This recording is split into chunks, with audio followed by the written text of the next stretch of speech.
Disassembly steps. Disassembly steps.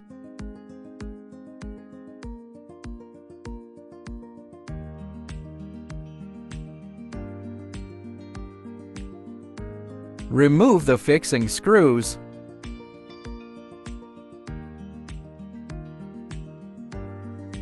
Disconnect the connectors and remove the micro switch.